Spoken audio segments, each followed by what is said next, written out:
지난해 사상 최대의 영업 손실을 기록한 대우조선해양이 2조 원 규모의 회계 처리를 잘못했다고 공시해 재무제표를 수정 중인데요. 문제는 대우조선해양의 외부 감사를 맡은 딜로이트 안진회계법인이 뒤늦게 잘못을 인정하며 논란이 일고 있습니다. 기업이 건전하게 돌아가는지 감시하는 역할을 해야 하는 회계법인이 엉터리 회계 처리를 해놓고는 뒤늦게서야 회계 오류에 대한 금융당국의 제재를 낮추고자 잘못을 인정하고 나서 비판의 목소리가 높습니다.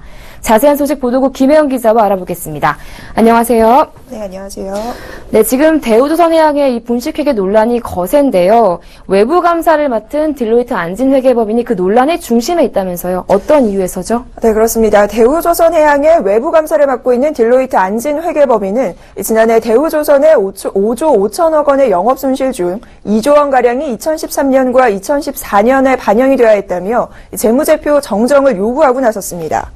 문제는 대우조선의 분식회계 의혹이 금융감독원의 감리가 본격화되자 뒤늦게 안진이 회계감사가 자신들이 잘못됐다는 점을 인정한 점인데요.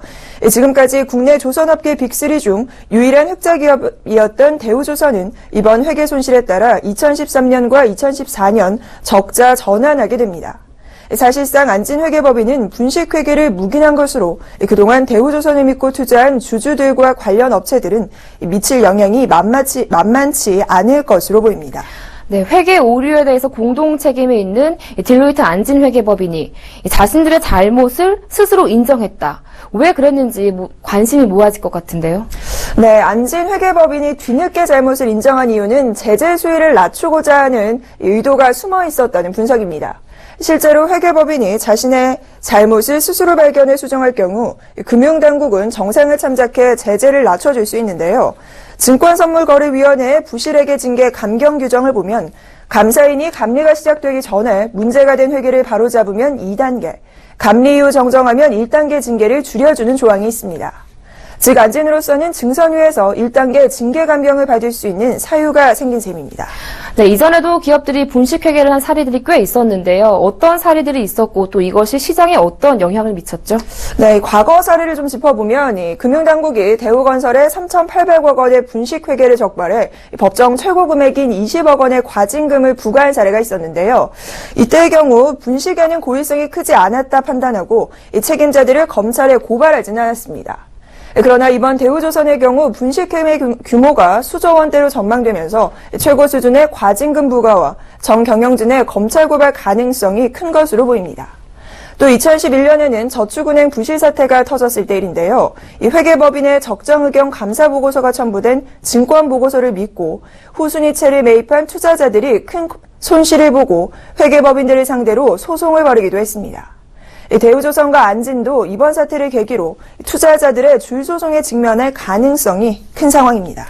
이런 문제가 지금 계속 반복되고 있는데 그렇다면 외부 감사를 맡고 있는 이 회계법인에 문제가 있는 것 아닙니까? 네, 그렇습니다. 사실상 회계법인이 안고 있는 문제는 어제 오늘 일이 아닌데요. 아무래도 회계법인의 경우 고질적인 병폐로 꼽히는 것들이 몇 가지 있습니다. 실제 안진회계법인 역시 2010년부터 대우조선을 외부 감사를 하면서 해마다 적정 의견을 냈는데 사실상 분식을 알고도 눈 감아준 것 아니냐는 의혹도 불거지고 있습니다. 대우조선이 부실 덩어리가 돼 4조 원이 넘는 혈세가 투입됐는데도 책임은커녕 자신들의 회계 오류에 대한 제재를 낮추기에만 급급한 모습도 납득하기 어려운 상황입니다. 작년에는 대형 회계법인의 20, 30대 젊은 회계사들이 서로 감사 업무를 통해 알게 된 기업 정보를 공유해 주식 투자로 돈벌이를 한 사실이 드러나기도 했습니다. 회계법인도 그렇지만 이 감독의 책임이 있는 금융당국도 더 강력하게 제재를 해야 하는 것 아닙니까? 네, 맞습니다. 그런 목소리가 사실상 큰데요. 금융당국에서는 부실한 회계 처리에 관한 감사와 관련된 비판의 목소리를 피하기는 어려울 것으로 보입니다. 실제 몇 가지 사례를 통해서 이야기를 좀 해볼까 하는데요. 지금 화면에 나오는 부분은 금감원이 나선 주요 기업에 대한 회계 감리 건수입니다. 실제 2011년 137건에서 2014년 89건으로 줄었고요. 작년에는 7월까지 55건에 불과했습니다. 자, 이어서 보시는 판은 금감원이 기업 부담을 줄여준다는 명목으로 무작위로 표본을 추출해 감리하는 표본감리 건수입니다. 2011년 99건에서 2013년 37건으로 대폭 줄어든 모습을 알 수 있습니다. 네, 제2의 대우조선 사태가 발생해선 안 될 텐데요. 재발 방지 대책은 어떤 게 있죠? 네, 사실 특정 기업군의 이 부실이 논란이 될 때마다 여러 가지 이야기가 나오고는 있는데요. 그러나 이 회계법인을 둘러싸고 있는 무능과 무책임이 도마 위에 올라가고 있지만 이를 원천적으로 막을 만한 제도 개선은 이루어지지 않고 있는 상황입니다. 업계에서는 회계법인이 잘못된 감사를 했을 경우 감사 오류에 대한 배상 책임이 약하다는 점을 문제로 지적하고 있습니다. 이에 따라 최악의 경우 회계법인도 파산할 수 있다는 경각심을 갖도록 책임론을 강화해야 한다는 입장입니다.